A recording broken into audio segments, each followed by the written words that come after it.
So in this video, we're going to break down the power of email marketing and why, if you're not currently using email to generate more revenue for your business, you absolutely need to. We're going to cover why email marketing is important. We're going to cover the different type of emails that you can use inside of your organization, and then how to decide the topics to actually write about. Because if you know why it's important, if you know the types of emails you need to be writing, none of that really helps if you don't know what to write about to drive conversions. And so that's what we're going to cover in this video. So the first question that a lot of people ask, and surprisingly goes over a lot of beginner marketers' heads or even some sophisticated businesses. Like I was watching some Hormozy or listening to a Hormozy podcast the other week where he said he didn't use email for like majority, if not all, of Gym Launch, and they had a $45 million exit or something crazy like that. So oftentimes email marketing is neglected. The problem with this is if email is done correctly, and I can't remember where I saw this stat, but it can generate from 30% all the way up to, in some cases, 60 to 70% of your business's revenue if it's done correctly. And that's what this video is going to walk you through, is how to make sure it's being done correctly. But the other aspect that a lot of people miss when it comes to email marketing is they forget the whole reason they're capturing emails in the first place. So if you've ever run a webinar, if you've ever run a lead magnet, if you've ever put a DM out or like a DM CTA through ManyChat on your Instagram and you've collected a bunch of emails, what oftentimes happens is if a newer marketer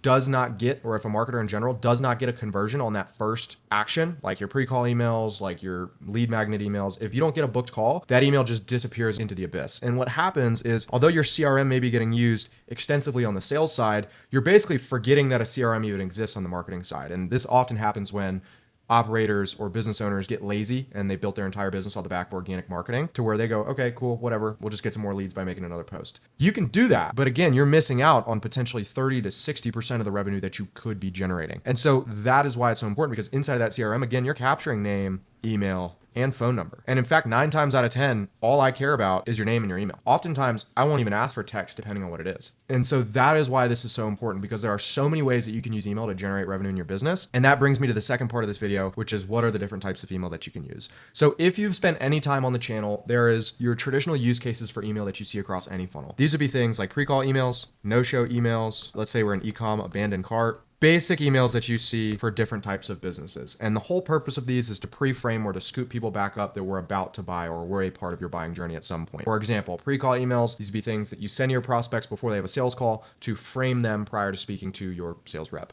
No show, let's say they didn't show to the sales call. All your sales rep has to do is drag them to a different pipeline stage, trigger a new set of emails to then go out about no show, and again, hopefully rebook them. Abandoned cart, let's say someone put their info into your website, about to buy, didn't end up buying, maybe something came up, maybe they got a call, forgot, let's hit them back up, let's get them to purchase again. These are very foundational email flows. Where a lot of people miss out is not only on the pre-call and the no-show and the abandoned carts, but on what we like to call broadcast emails. And these can be done in a couple of different ways. All a broadcast email is an email sent to your list of past consumers or a list of people that have engaged in your business to get them to take a specific action. This can be a couple of things. We can have things like just a direct CTA to book a call. These can be things like register for a webinar. These can be things like flash sales. I don't like calling them flash sales, but basically like, hey, we're having a discount for the holidays. All a broadcast email again is an email sent out to your list to drive some sort of engagement. One of the best to ever do this was one of my marketing mentors who has since passed, Ben Bader. I'm gonna actually attach a link to how he used to write his emails down below. One of the best email marketers I've ever seen, from the way that he writes his copy and the way that he makes you feel like you are a part of the email. But all he would do is, I can't remember if it was weekly or daily, or it was very often, you'll see in the link below, where he would send these emails out constantly.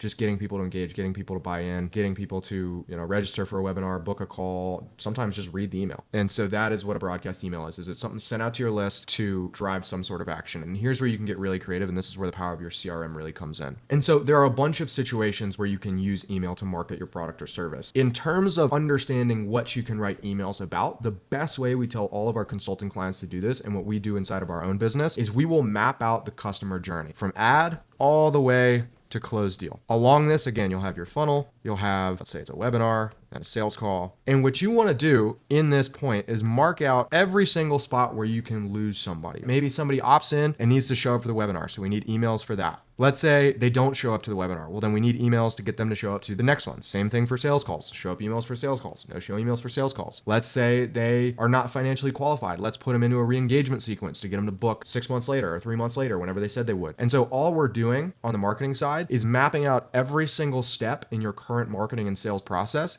to figure out where you can use email to scoop up and plug those gaps in your ship. Think about your business as a boat. And in this boat, you have a bunch of holes. These holes are what you want to plug with email.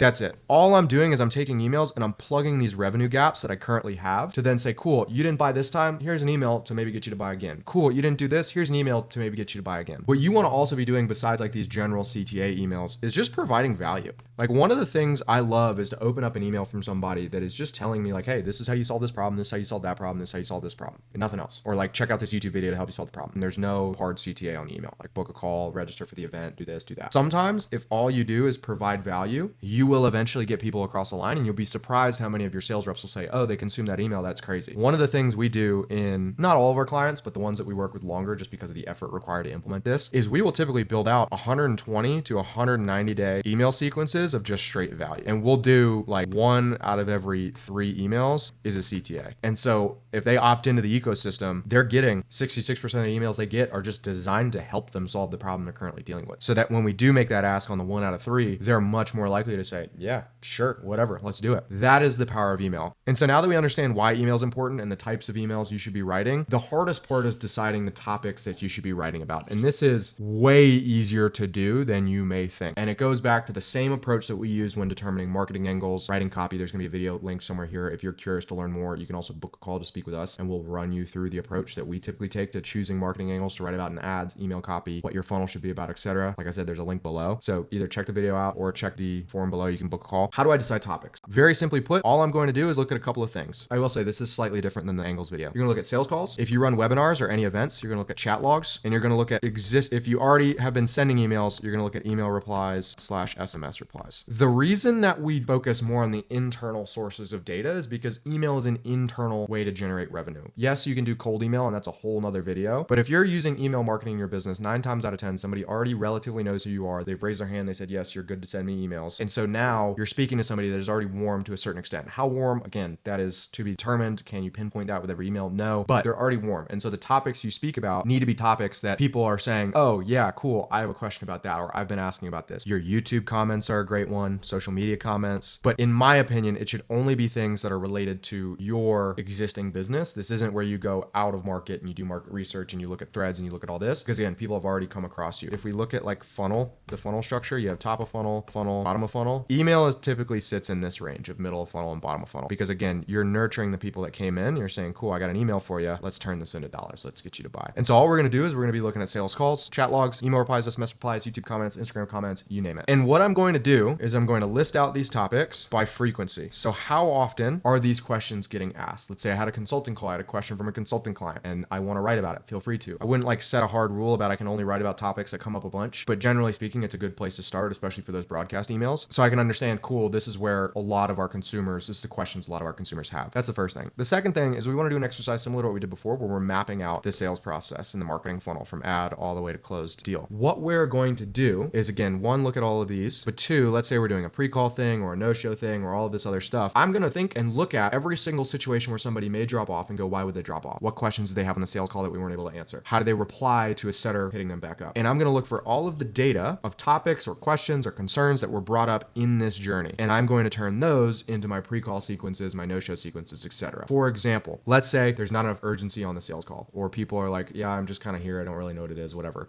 Immediately I know, okay, I need to educate on the opportunity, or I need to drive more urgency. Why now? Or let's say there's no trust. What kind of proof do I have? What kind of testimonials can I send them? And all we're doing is, instead of telling you, make sure you write about this, make sure you write about that, make sure you hit on limiting beliefs and objections and all of that, like, yes, that is a part of this process. But at the end of the day, for email marketing specifically, I want to go back to this ship analogy that we had. All you're going to do is take your business and map it out and say, these are all of the opportunities where we are experiencing drop off. Financial model out your current funnels. See where your drop off points are. Do I have a really low show rate to my webinars? Cool. Let's fix the email sequence. Do I have a really low show rate to sales calls? Cool. Let's fix the email sequence. Do I have a high cancellation rate? Something going on. Did I change an email and this happened? Something's going on. All you're going to do is map out all of the drop-off points in your existing business and then start writing email flows for them. That's it. The only thing I will tell you to look out for is you want to make sure that your prospects are not getting hit by like 40 different emails at one time. because this can get super annoying where they're like, I got an email from you at 1, email from you at 2, 3, 4, etc. And I get this every single day. Like, it's too much. So make sure when you're setting all of this up inside of your CRM, whether you use ActiveCampaign, Go High Level, ConvertKit, doesn't matter, that you're not allowing somebody to be on too many email flows at once, or it gets very chaotic, very messy, and it's a real bad problem. So that's it, guys. I mean, it's pretty self-explanatory. Don't overcomplicate email marketing. If you have questions about email marketing, drop it in the comments, or you can book a call. Again, there's going to be a link in the description. I encourage you to check out Ben's emails as well. If you like more content like this, give this video a like, subscribe to the channel, and I will see you in the next one.